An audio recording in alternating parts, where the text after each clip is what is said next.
ఇక ఈ వ్యవహారంపై రాజ్యాంగబద్ధమైన పదవిలో ఉన్న గవర్నర్ వెంటనే స్పందించి తగిన చర్యలు తీసుకోవాలని వారు విజ్ఞప్తి చేయనున్నారు.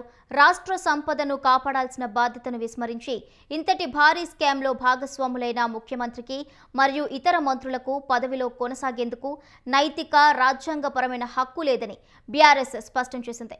ఇక ఇదే అంశాన్ని గవర్నర్కు తెలియజేయనుంది. ఇవాళ గవర్నర్తో భేటీకి పార్టీకి చెందిన ముఖ్య ఎమ్మెల్యేలు, ఎంపీలు, ఇతర సీనియర్ నాయకులకు ఆహ్వానం పంపినట్లుగా తెలుస్తోంది. దీనికి సంబంధించిన పూర్తి అప్డేట్స్ మా ప్రతినిధి సవీన్ లైవ్ ద్వారా అందిస్తారు. సవీన్, ముఖ్యంగా బీఆర్ఎస్ వర్కింగ్ ప్రెసిడెంట్ కేటీఆర్ నేతృత్వంలో బీఆర్ఎస్ పార్టీ ఎమ్మెల్యేలు, ఎమ్మెల్సీలు, అదేవిధంగా ఎంపీలు, ముఖ్య నేతలు సాయంత్రం 5 గంటలకు తెలంగాణ గవర్నర్ జిష్ణుదేవ్ వర్మతో భేటీ కాబోతున్నారు. ముఖ్యంగా ఇటీవల కాలంలో సింగరేణి బొగ్గు గనుల టెండర్ల అంశం రాష్ట్రంలో రాజకీయ రచ్చకు దారితీసింది. ఒకవైపు అధికార కాంగ్రెస్ పార్టీని టార్గెట్ చేస్తూ బీఆర్ఎస్ పార్టీ సింగరేణి బొగ్గు గనుల టెండర్ల విషయంలో పెద్ద ఎత్తున ఆరోపణలు చేసింది. ముఖ్యంగా ఒడిశాలో ఉన్నటువంటి నైని బొగ్గు బ్లాక్ టెండర్ల విషయంలో సీఎం రేవంత్ రెడ్డి తన బావమర్దితో పాటు అనుయాయులకు కట్టబెట్టే ప్రయత్నం చేస్తున్నారంటూ బీఆర్ఎస్ పార్టీకి సంబంధించి వర్కింగ్ ప్రెసిడెంట్ కేటీఆర్తో పాటు మాజీ మంత్రి హరీష్ రావు ఆరోపించారు. ముఖ్యంగా సైట్ విజిట్ సర్టిఫికేట్ అనే నిబంధన తీసుకువచ్చి దీంతో సింగరేణిలో అవినీతికి పాల్పడుతున్నారంటూ CM Revanth Reddy, deputy CM Bhatti Vikramarka టార్గెట్గా బీఆర్ఎస్ పార్టీ చేసినటువంటి ఆరోపణలపై డిప్యూటీ సీఎం బట్టి విక్రమార్క స్పందించారు. ఇటీవల ప్రజాభవన్లో నిర్వహించినటువంటి ప్రెస్ మీట్లో ప్రధానంగా సింగరేణిలో సైట్ విజిట్ సర్టిఫికేట్ అనేది 2018 నుంచే ఉందంటూ సింగరేణి అంటే కోల్ ఇండియాకి సంబంధించినటువంటి చట్టాలతో పాటు ఇతర కేంద్ర ప్రభుత్వ రంగ సంస్థలకు సంబంధించినటువంటి చట్టాలను బయటపెట్టే ప్రయత్నం చేశారు. దీనిపై మాజీ మంత్రి హరీష్ రావు కౌంటర్ ఇచ్చే ప్రయత్నం చేశారు. ముఖ్యంగా 2025 మేలో కాంగ్రెస్ పార్టీ అధికారంలోకి వచ్చిన తర్వాతనే సైట్ విజిట్ సర్టిఫికేట్ నిబంధన తీసుకువచ్చి సింగరేణిలో తమ అనుయాయులకు, తమ అనుకూలకు టెండర్లను కట్టబెట్టే ప్రయత్నం చేశారు. ఒక్క నైని కోల్ బ్లాక్ టెండర్ల విషయమే కాదు, ఇప్పటి వరకు కాంగ్రెస్ ప్రభుత్వం అధికారంలోకి వచ్చిన తర్వాత ఇచ్చినటువంటి టెండర్లపై విచారణ చేయాలంటూ కూడా బీఆర్ఎస్ పార్టీ డిమాండ్ చేస్తుంది. అయితే దీనిపై కాంగ్రెస్ పార్టీ కూడా స్పందించింది. కాంగ్రెస్ పార్టీ అధికారంలోకి వచ్చిన తర్వాతనే టెండర్లను రద్దు చేయడం కాదు, 2014 నుంచి 2025 వరకు ఇప్పటి వరకు జరిగినటువంటి సింగరేణిలో జరిగినటువంటి టెండర్ల ప్రక్రియపై దర్యాప్తు చేపిస్తామంటూ కూడా కాంగ్రెస్ పార్టీ స్పందించిన పరిస్థితి మనకు కనబడుతోంది. దీనిపై మాజీ మంత్రి హరీష్ రావు కేంద్ర బొగ్గు గనుల శాఖ మంత్రి కిషన్ రెడ్డికి లేఖ రాశారు. కిషన్ రెడ్డి దీనిపై స్పందించారు.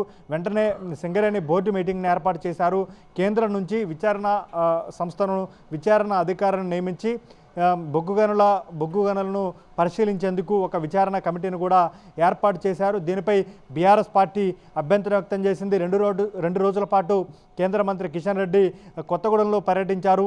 సింగరేణిలో సైట్ విజిట్ సర్టిఫికేట్ విధానం అనేది ఎప్పటి నుంచో ఉంది అని చెప్పే ప్రయత్నం కిషన్ రెడ్డి చేశారు. అయితే సింగరేణిలో నైని బొగ్గు బ్లాక్ టెండర్లను రద్దు చేస్తున్నట్లు రాష్ట్ర ప్రభుత్వం డిప్యూటీ సీఎం బట్టి విక్రమార్క తాజాగా ప్రకటించారు. అయితే దీనిపై బీఆర్ఎస్ పార్టీ ఈరోజు రాష్ట్ర గవర్నర్ జిష్ణుదేవ్ వర్మను కలిసి వినతిపత్రం ఇవ్వబోతోంది. ముఖ్యంగా సింగరేణిలో కాంగ్రెస్ పార్టీ అధికారంలోకి వచ్చిన తర్వాత ఏ టెండర్లు ఎవరికి కట్టబెట్టారు, ఎంత ప్రాఫిట్కు ఆ టెండర్లను కట్టబెట్టారు అనే ప్రయత్నాన్ని వివరించబోతున్నారు. ముఖ్యంగా ఈ అంశంపై BRS party working president KTR ఆధ్వర్యంలో బీఆర్ఎస్ పార్టీకి సంబంధించిన ఎమ్మెల్యేలు, ఎమ్మెల్సీలు, ఎంపీలతో పాటు ముఖ్య నేతలు సాయంత్రం 5 గంటలకు గవర్నర్ జిష్ణుదేవ్ వర్మను కలిసి వినతిపత్రం ఇవ్వబోతున్నారు. వివిధ ఆధారాలతో కూడినటువంటి వినతిపత్రాన్ని గవర్నర్కి ఇవ్వబోతున్నారు. సింగరేణిని కాపాడటం కోసం రాష్ట్ర గవర్నర్ చర్యలు తీసుకోవాలంటూ బీఆర్ఎస్ పార్టీ కోరబోతుంది. ఇక ఇదే అంశంతో పాటు ఇటీవల ఖమ్మం జిల్లా పర్యటనలో భాగంగా సీఎం రేవంత్ రెడ్డి ప్రధానంగా టీడీపీ కార్యకర్తలు తెలంగాణలో బీఆర్ఎస్ పార్టీ జెండా దిమ్మలు కూల్చాలంటూ కామెంట్స్ చేశారు. ఈ కామెంట్స్ పైన కూడా గవర్నర్కు వినతిపత్రం ఇవ్వబోతున్నారు. ముఖ్యంగా సీఎం రేవంత్ రెడ్డి స్వయంగా శాంతి భద్రతలను విఘాతం కలిగించే విధంగా మాట్లాడుతున్నారు. ఇది రాష్ట్రంలో శాంతి భద్రతల విఘాతం కిందికి వస్తుంది. దీనిపైన కూడా సీఎం రేవంత్ రెడ్డి చేసినటువంటి వ్యాఖ్యలను పరిశీలించి సీఎం రేవంత్ రెడ్డిపై చర్యలు తీసుకునే విధంగా కూడా గవర్నర్కు బీఆర్ఎస్ పార్టీ ప్రతినిధి బృందం, బీఆర్ఎస్ వర్కింగ్ ప్రెసిడెంట్ కేటీఆర్ నేతృత్వంలో ఉన్నటువంటి ప్రతినిధి బృందం గవర్నర్కు వివరించబోతోంది. మొత్తానికైతే గవర్నర్ జిష్ణుదేవ్ వర్మ ఈరోజు సాయంత్రం 5 గంటలకు బీఆర్ఎస్ పార్టీ నేతలకు అపాయింట్మెంట్ ఇచ్చారు. ఈ మేరకు రాష్ట్రంలో ఉన్నటువంటి ముఖ్యంగా సింగరేణి బొగ్గు టెండర్ల విషయంలో చోటు చేసుకున్నటువంటి అక్రమాలతో పాటు రాష్ట్ర ప్రభుత్వం తీసుకుంటున్నటువంటి నిర్ణయాలన్నింటిపైన అందులో జరుగుతున్నటువంటి అక్రమాలు అవకతవకలపై ఆధారాలతో సహా రాష్ట్ర గవర్నర్ జిష్ణుదేవ్ వర్మకు వివరిస్తామంటూ బీఆర్ఎస్ పార్టీ నేతలు చెప్తున్నారు. సాయంత్రం 4 గంటలకు తెలంగాణ భవన్కు చేరుకుని అక్కడ నుంచి బీఆర్ఎస్ వర్కింగ్ ప్రెసిడెంట్ కేటీఆర్తో పాటు బీఆర్ఎస్ పార్టీ ఎమ్మెల్యేలు ఎమ్మెల్సీలు బీఆర్ఎస్ పార్టీ ఎంపీలు ముఖ్య నేతలంతా లోక్ భవన్కు వెళ్ళి గవర్నర్ జిష్ణుదేవ్ వర్మతో భేటీ అయ్యి సింగరేణి అంశంతో పాటు రాష్ట్రంలో ఉన్నటువంటి మిగిలిన అంశాలపై గవర్నర్కు నివేదిక అందించబోతున్నారు. Right, thank you Savin, thank you for the updates.